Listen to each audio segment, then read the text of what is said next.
e da responsabilidade, agindo incessantemente na religião do dever cumprido. E os amigos do círculo pessoal ficarão envergonhados da ociosidade. As boas obras começam de nós mesmos. Educaremos educando-nos. Não faremos a renovação da paisagem de nossa vida sem renovar-nos. Somos arquitetos de nossa própria estrada e seremos conhecidos pela influência que projetamos naqueles que nos cercam. Que o Espírito de Cristo nos infunda a decisão de realizar o autoaprimoramento para que nos façamos intérpretes do Espírito do Cristo. A caridade que salvará o mundo há de regenerar-nos primeiramente. Sigamos ao encontro do Mestre, amando, aprendendo e servindo. E o Mestre, hoje ou amanhã, virá ao nosso encontro, premiando-nos a perseverança com a luz da ressurreição. Assim seja.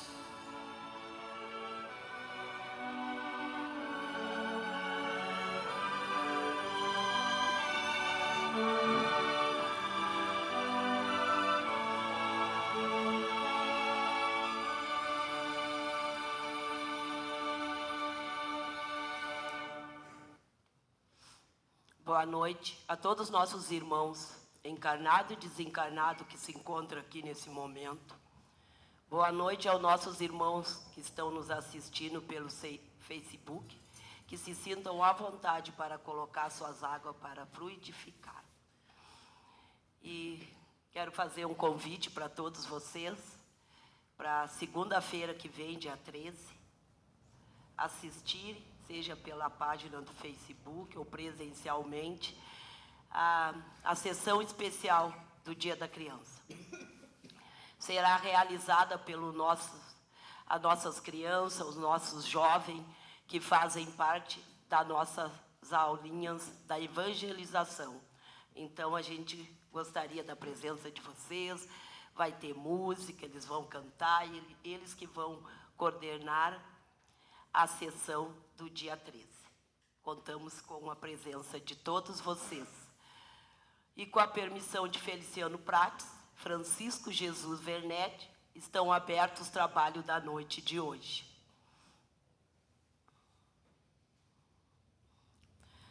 Só temos paz de espírito quando liberamos perdão. Decidimos amar ao invés de odiar. Florir ao invés de ferir. Unir ao invés de dividir.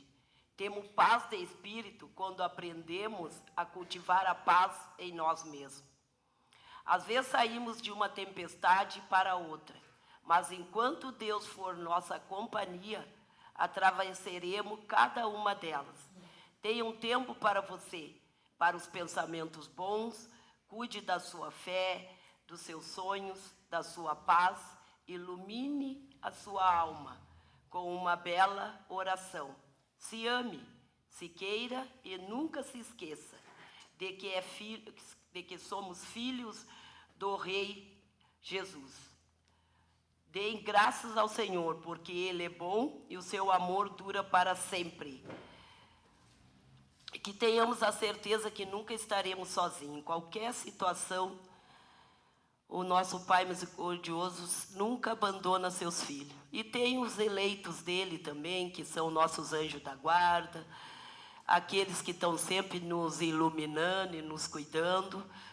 E a gente sabe que dias ruins tem, e talvez para a gente dar valor aos dias bons, mas que nós não percamos a fé e as esperanças de dias melhores. Passamos agora para perguntas e respostas do Livro dos Espíritos, com a nossa irmã Irene, e logo após a explanação do Evangelho, com a nossa irmã Renata. Que Deus abençoe cada um de nós. Que assim seja, Jesus. O Livro dos Espíritos.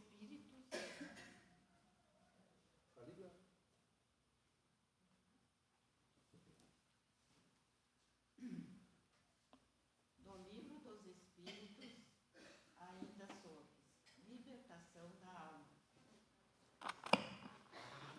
Tá. Transmissão de pensamento entre espíritos encarnados e desencarnados. A pergunta: por que a ideia de uma descoberta, por exemplo, pode surgir em vários lugares ao mesmo tempo?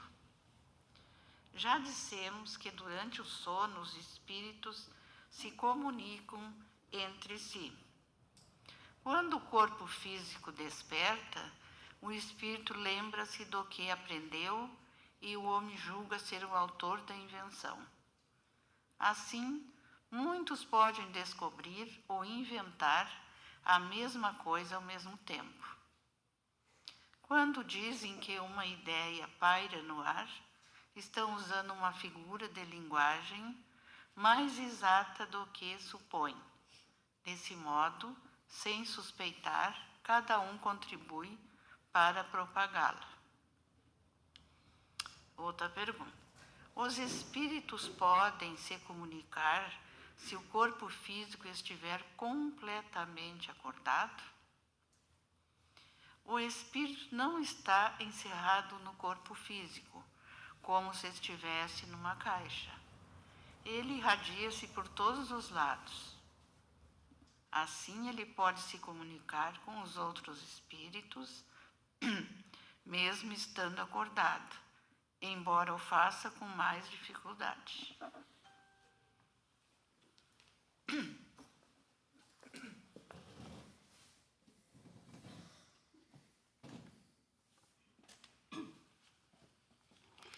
Boa noite, sejam todos bem-vindos.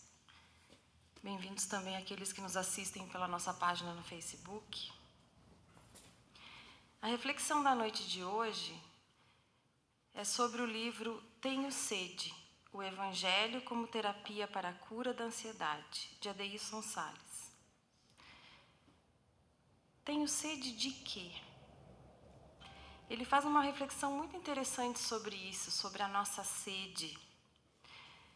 Ele fala que as pessoas têm apresentado a mesma carência, a mesma urgência, a mesma necessidade de um roteiro de vida. Muitas pessoas não sabem para onde estão indo, para onde querem ir. E muitas vezes não sabem o que fazer com tudo que a vida apresenta. Essa falta de sentido, apesar de um sucesso profissional. Essa falta de sentido, apesar de estar num casamento que me faz bem. Essa falta de sentido, apesar de. E quando nós viemos no centro espírita, é porque nós temos sede de alguma coisa. Certamente cada um aqui, se fosse perguntado, narraria um motivo ou mais para ter chegado à casa espírita. As suas inquietações, as suas necessidades, aquilo que vai angustiando o coração. E a gente vai mergulhando e percebendo que a humanidade, de maneira geral, está com sede.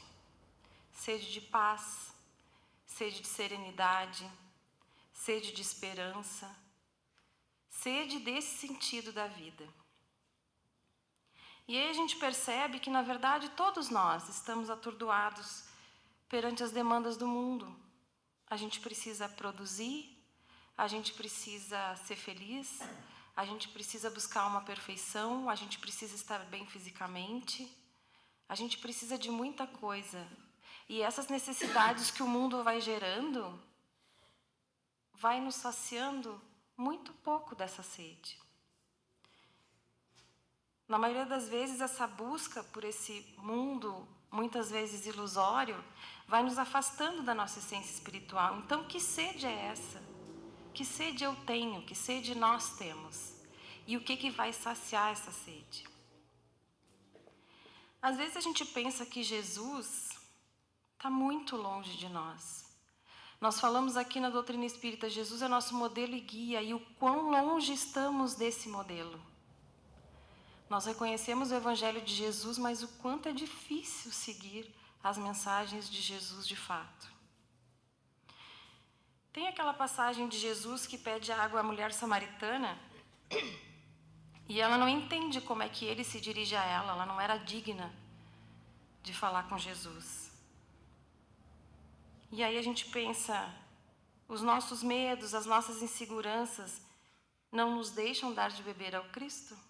Será que nós nos achamos dignos da presença dele na nossa vida? E quando nós nos damos conta que essa relação é possível, é muito consolador estar perto do nosso mestre, modelo e guia. E mais, a gente precisa lembrar que a minha sede é diferente da sua. A minha necessidade é uma.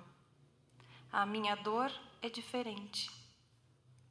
Uma pessoa me disse esse final de semana assim, mas é que eu me dei conta que talvez a minha dor nem fosse tão grande, eu nem precisava tanto. Cada um tem a sua dor. E ela vale muito para ser atendida na sua necessidade. No livro, o Adeilson fala das inúmeras passagens em que a ansiedade aparece entre os personagens. O próprio Jesus e a ansiedade natural de estar na cruz. O cego Bartimeu, o episódio do Lázaro.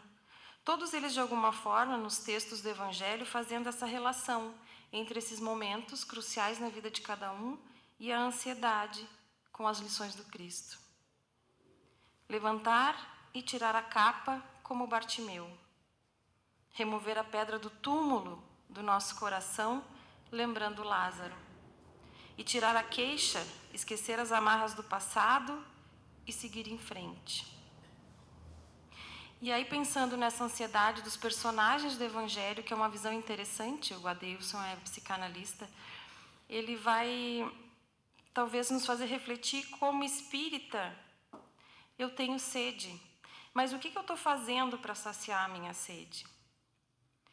Nós nos preparamos no mundo espiritual para vir para a matéria, para reencarnar.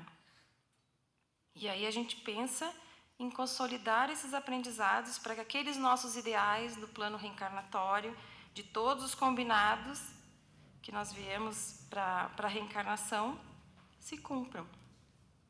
Só que daí a gente não lembra que esses combinados, e aí nós precisamos de ajuda. Ontem ainda falei sobre isso, do esquecimento. Eu não sei tudo que está aqui dentro, tudo que eu trago de bagagem de tantas reencarnações. Talvez numa intuição apareça, talvez num sonho revele alguma coisa, mas a gente não lembra desses combinados. Então a doutrina espírita mostra de como a gente vai passar por essa encarnação, mesmo falando de ansiedade como a Deus, como a gente consegue passar para essa encarnação um pouco menos sofrido. Quando a gente chega na casa espírita, na palestra, na água fluidificada, no passe, isso de alguma forma acaba acalmando a nossa ansiedade. O Evangelho, como um tratamento para essa ansiedade, na visão do Adeilson, passa um pouco por isso, quando a gente vem à casa espírita e quando a gente começa a conhecer a doutrina espírita. E aí tem outro expositor espírita chamado Arthur Valadares, que ele tem uma palestra chamada Ser Espírita. E é uma reflexão sobre essa nossa experiência espírita, ou a nossa relação com o espiritismo. E aí ele usa o capítulo 70 do livro da Esperança de Emmanuel, psicografado por Chico Xavier, numa mensagem Ser Espírita. E aí a gente tem que pensar assim, o verbo ser espírita é diferente de dizer-se espírita, de nomear-se espírita, ou de afirmar-se espírita. Emmanuel busca utilizar o verbo ser como nos dizer que o espiritismo só fará sentido em nossas vidas quando alcançar de fato o nosso viver. Quando não mais simplesmente estiver retido no plano da memória ou no plano da cultura do conhecimento, apenas porque assim tem sido para muitos de nós, ao longo dos séculos, a nossa experiência com o próprio Evangelho ou no cristianismo que nós temos conhecido. E aí essa questão que a gente faz através dos textos do livro sobre o Evangelho como uma maneira da gente aplacar a nossa ansiedade, como sendo de fato espírita, como eu consigo fazer isso? Quando nós somos frequentadores da casa espírita, o Evangelho de fato me ajuda? Eu consigo vivenciar isso? Quando nós somos trabalhadores da casa espírita, eu consigo de fato vivenciar o Evangelho? A gente sempre fala aqui, quando a gente precisa de uma resposta, de um alento, de um consolo, pega o Evangelho segundo o Espiritismo e abra o acaso. é difícil a gente não identificar que aquela mensagem foi para nós, naquele momento. Então, ele é um código de conduta, mas é também um código de alento, de consolo. A gente pode até decorar uma oração, ou dizer, no capítulo 17 do Evangelho segundo o Espiritismo, no item 4, diz assim. Mas se a gente, de fato, não usar aquele item para fazer algo de bom na nossa vida, não está valendo de nada. O Espiritismo vem desprovido dos rituais definidos, das hierarquias sacerdotais e de uma série de elementos que são exteriores de culto. E às vezes as pessoas até sentem falta disso. Porque cada dia é uma pessoa que fala, cada dia é uma pessoa que dá o passe. E a gente às vezes estranha algumas coisas da doutrina espírita. Mas a verdade é que o Espiritismo respeita essa experiência. E através do que a gente aprende ao longo da nossa caminhada aqui dentro da casa espírita, não é de fato vinculado só aqui, né? A gente pode vivenciar isso muito mais no nosso dia fora daqui. O Kardec faz questão de dizer que o Evangelho segundo o Espiritismo, lá no capítulo 17, quando ele fala que o verdadeiro espírita, aquele que realmente é digno do título ou do rótulo, é aquele que tem se esforçado por aplicar tudo isso que a gente aprende, sendo reconhecido, portanto, pela sua transformação moral e pelos esforços que empreende para vencer as suas más inclinações. Enfim, para fazer com que o Espiritismo não esteja apenas na sua rotulação ou na palavra difícil, mas antes do seu modo de ser e de agir no cotidiano, da vida na indulgência, na brandura, na cordialidade, na paciência, na esperança, que se traduzam na convivência em família, na convivência da sociedade e dentro da casa espírita. A gente pode comparar os vários solos da nossa convivência com os solos da parábola do semeador. No início desse capítulo do Livro da Esperança, que eu citei lá no início, que é do Emmanuel, diz assim: tenho-vos dito isto para que em mim tenhais paz. No mundo tereis aflições, mas tende bom ânimo, eu venci o mundo.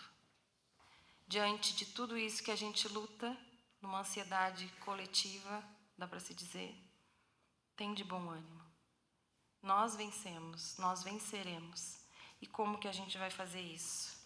A gente pode usar o Evangelho justamente como esse código de conduta para nos ajudar nessa luta.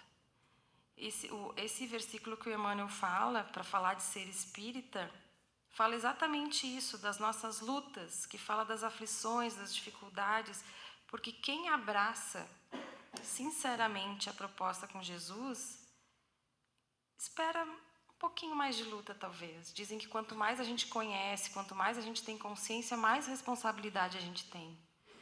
Porque se eu aprendi uma conduta no caminho do bem, como é que eu vou me desviar disso? Mais responsabilidade eu tenho. No capítulo 60 do livro Pão Nosso, diz assim: quanto mais luz recebida, mais ela nos permite experiências mais desafiadoras, até para que testemos os recursos recebidos à luz que já foi acessado. Aos espíritas, portanto, muito será pedido, porque muito receberam, mas também aos que souberem aproveitar os ensinamentos, muito lhes será dado. Seremos então espíritas, cristãos, e quando Jesus esteve entre nós, ele não disse que não teríamos luta, mas que quem caminha com o Cristo, o fardo é sempre mais leve, o jugo sempre mais suave, por mais que a tempestade fora de nós esteja castigando. Internamente, vamos ser sempre mais confiantes, mais esperançosos, mas isso não significa de modo algum isenção de lutas ou aquisição de privilégios. O fato de nos dispormos a seguir Jesus significa, sim, mais responsabilidade, mais consciência pelo que já aprendemos com o Mestre. O que são aflições perto da luz do Evangelho? E aí é que a gente volta no título do Adeilson Salles. Tenho sede de quê? Do que eu preciso neste momento para que eu viva melhor a luz do Evangelho? Ser espírita, ser trabalhador espírita, Pensemos no papel nesta encarnação. Precisamos divulgar a boa nova, e eu nem falo em pregações em praça pública ou grandes pregações, mas no exemplo mesmo. Todos nós aqui somos. Alguém já deve ter ouvido, mas tu não é espírita? Quando a gente tropeça nas nossas intenções de continuar no caminho do bem. A gente é o exemplo disso tudo. Então, quando falo da vivência de cada um na busca pessoal por ser um ser humano melhor e em fazer o meu entorno um ambiente mais fraterno. Esse mesmo Arthur Valladares nos diz assim: neste imenso organismo social, muitas células têm estado adoecidas, entregues a um materialismo, ao desespero, à loucura das paixões, e com isso vão, de certo modo, contagiando outras células. Nós somos chamados a, tanto quanto possível, buscarmos ser células mais sãs. Longe ainda estamos da saúde plena e integral, e falamos aqui da saúde do espírito, não só da saúde do corpo, mas a saúde à luz do espiritismo, a saúde do ser. Estamos longe da saúde plena, mas tanto quanto possível convém e somos chamados a nos conduzir à luz da terapêutica que o Evangelho representa para nós, a fim de que sejamos células mais sadias, que ao invés de contagiar outras para o adoecimento, as conclamam, as chamam à pacificação e à harmonização, a saúde que atende por vários nomes à saúde do espírito. Esperança, trabalho, boa vontade, bom ânimo, compreensão, perdão, todas essas faces da saúde espiritual no Evangelho, como diria Eurípides Barçanufo. Tem uma frase de André Luiz que eu gosto muito, que diz assim: nós somos parte integrante da farmácia do outro. Quanto mais sadio nós estivermos para buscarmos essas células sadias, mais estaremos contribuindo com o próximo na sua busca pelos medicamentos que podem nos curar para além da terra, os medicamentos do espírito. No fundo, trabalhar com Jesus, aceitar o chamado, é aceitar o convite para sermos, onde estamos, um pequeno núcleo, mas com imenso potencial de construção desse mundo que esperamos. Às vezes a gente pode pensar assim: como assim trabalhar com Jesus? Eu não quero ser trabalhador espírita. Não precisa ser trabalhador espírita para ser trabalhador do Cristo. O que ele nos ensina, pelo menos tenta nos ensinar há mais de 2000 anos, está no Evangelho. E se todos nós conseguíssemos seguir à risca, o mundo estaria bem melhor. Então, quando a gente faz o convite do trabalhador do Cristo, é para que dentro das nossas pequenas bolinhas, dos nossos pequenos núcleos, a gente possa, de fato, vivenciar e fazer do Evangelho um aliado, não digo na cura, mas amenizar essa ansiedade que tanto nos angustia hoje em dia. Que Jesus abençoe a todos e que saibamos honrar o tamanho investimento de Deus em nossas vidas e realmente sejamos dignos do título de espíritas, não meramente por convenção, mas tornando-nos verdadeiramente espíritas, vivenciando o Evangelho do Cristo. A todos, muita luz e muita paz.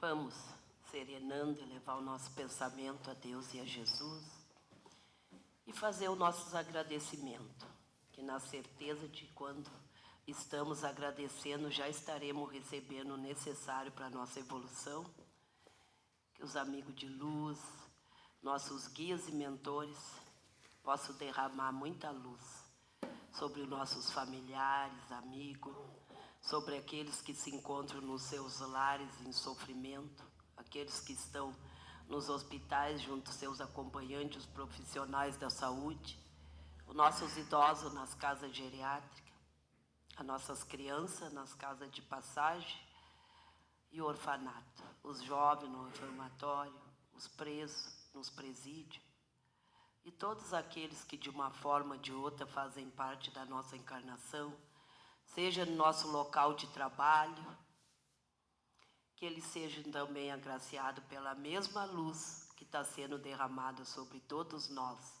nesse momento. Que a gente possa ser bênção na vida das pessoas, do nosso próximo. E é tão fácil fazer isso, fazer os nossos companheiros de encarnação se sentir bem.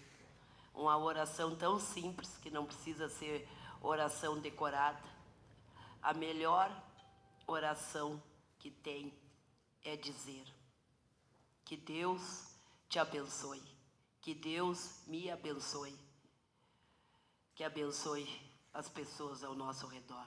No momento que nós estiver dizendo essas palavras, nós vamos estar nos abençoando e abençoando também aqueles que seguem a caminhada junto de nós, seja nosso próximo. Que é uma palavra tão simples e tão boa de dizer, que a gente parece que se sente tão bem, se sente aliviado, se sente com paz. Então, que a gente possa ser a paz na vida do nosso próximo. Passamos agora para a segunda parte dos trabalhos, com passe e irradiação. Que Deus nos abençoe. Que assim seja, Jesus.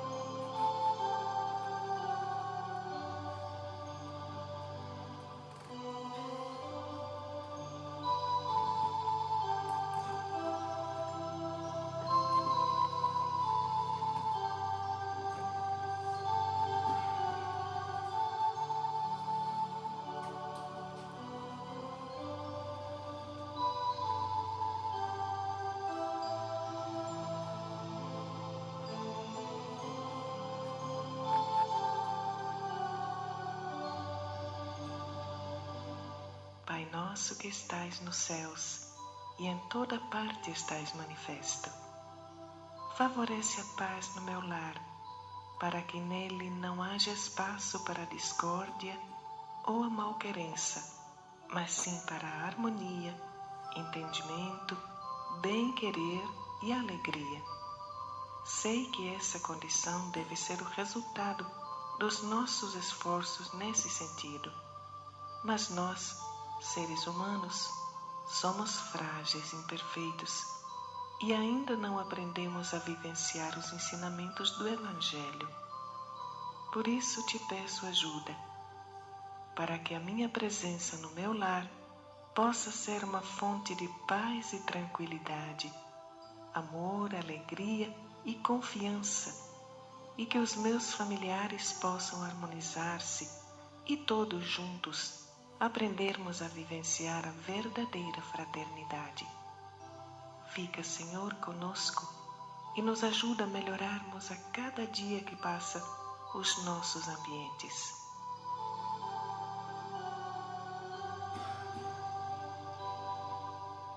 E assim te agradeço, Pai nosso que estais no céu, e em todo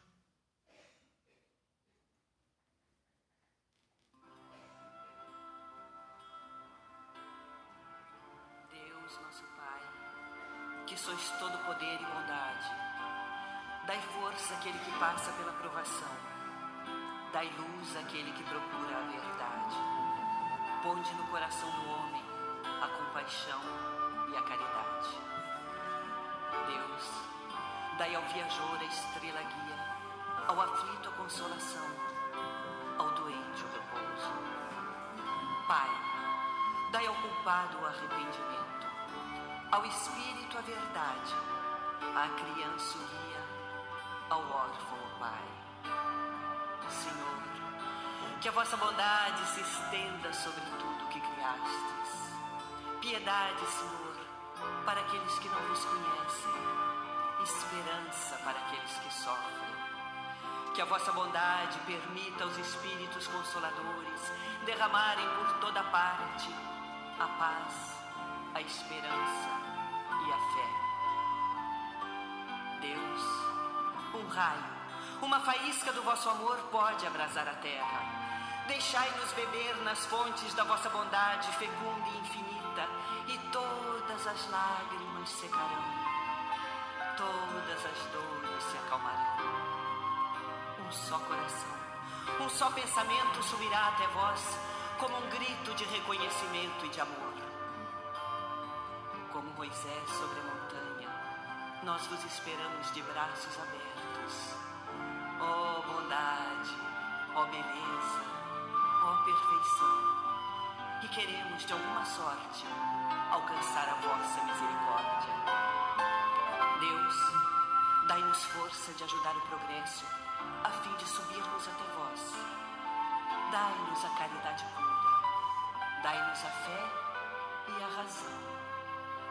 Dai-nos a simplicidade, que fará de nossas almas o espelho, onde se refletirá a vossa divina imagem.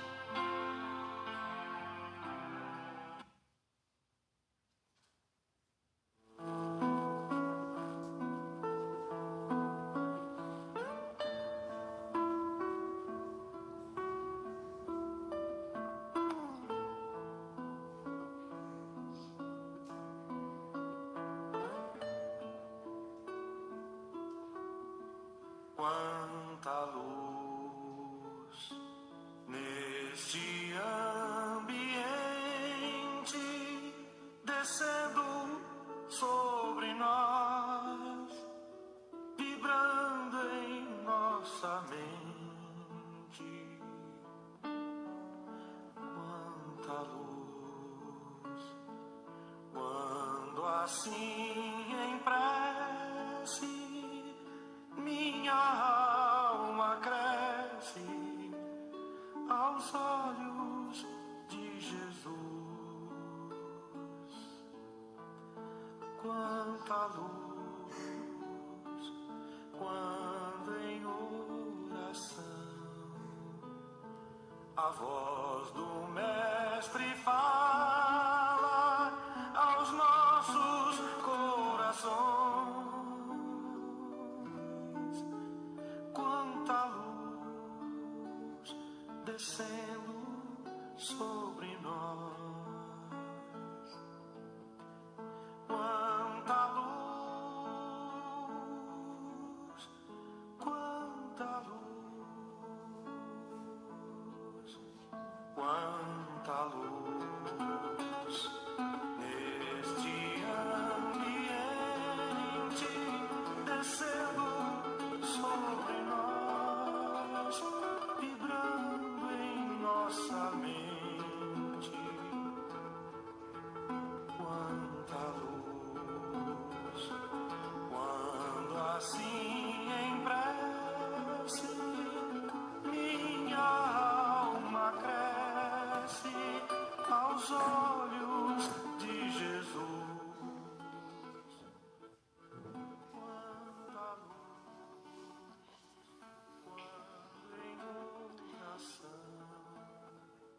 Essa luz que está sendo derramada chegue também a todos aqueles espíritos que deixaram o mundo terra no dia de hoje, seja eles por assassinato, suicídio, morte natural, Covid ou as vítimas das enchentes. E que chegue também aqueles nossos entes queridos que se encontram aqui fazendo visita no nosso centro e vem matar a saudade dos seus entes queridos, que eles recebam também muita luz e muita gratidão por eles terem nos acompanhado nessa nossa encarnação, ter nos ajudado na nossa caminhada, mas sabemos que volta para casa quem terminou a sua missão. E aí a missão deles passa a ser no plano espiritual, evoluindo e nos emanando energia positiva e luz para que nós possamos vencer a nossa. Então, que tenhamos essa semana, uma semana muito abençoada, cheia de paz, cheia de luz e cheia de energia positiva. Que a gente leve até os nossos familiares tudo que foi ofertado nessa noite para nós, e possamos levar paz, energia positiva, amor e luz. Com a permissão de Feliciano Prates, Francisco Jesus Vernetti, estão encerrados os trabalhos da noite de hoje. Que Deus nos abençoe, abençoe a nossa semana. Que assim seja, Jesus.